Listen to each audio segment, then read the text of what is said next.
Hi, I'm Ali Sahba, visual artist and 3D designer, and today I'm going to show you how to create a base model in Cinema 4D. Let me just show you.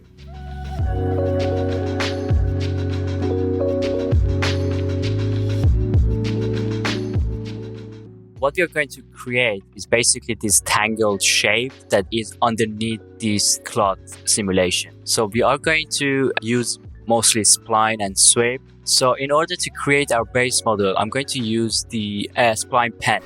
If you click and hold on this spline pen, you will access to all these other splines. Allows you to draw freely. So it doesn't have to be perfect, just roughly. You are going to click and set the first key, and then you have to just click and drag in order to create these shapes. You have to keep in mind, whatever you are drawing in this space, it's going to be flat. If I move the camera, you will see that these are all on the same line. So this is flat. But I guess this is a good base. So I'm going to click on the move tool so I can come out of this spline pen basically.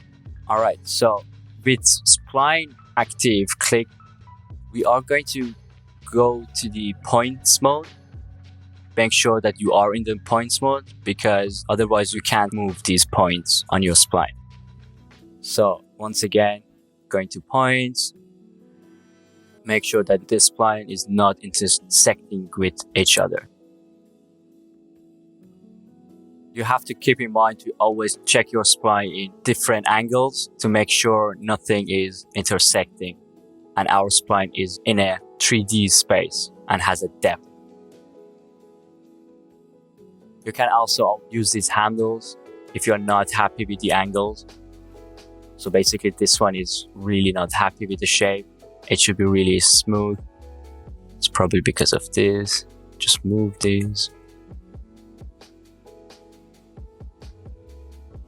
You can also select multiple points by holding your shift and click more than one point.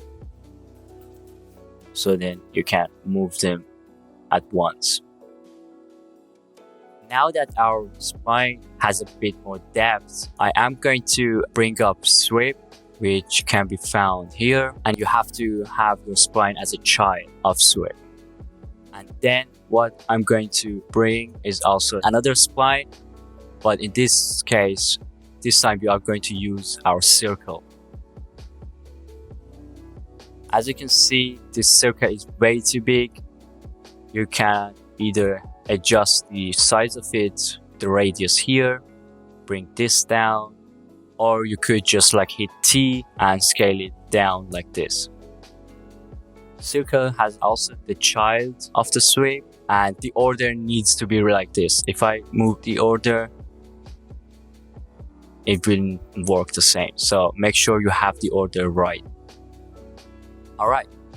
Already we can see something is happening. We have kind of the shape, but I'm not really happy.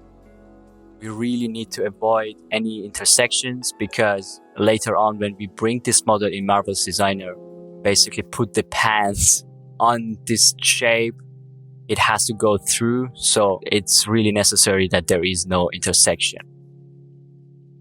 I'm going to turn this off for now. I know there was this intersection here, so I'm going to click on my spline again, click this point, hit E, so I can move these points more easily and faster.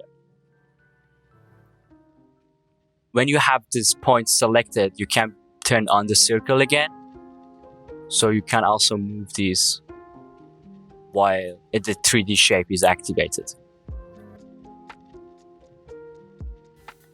Again, lots of trying to make the shape as you like.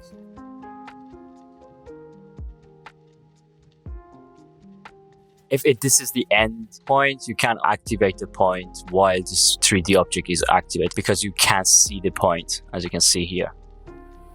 The first and the end point you can always see.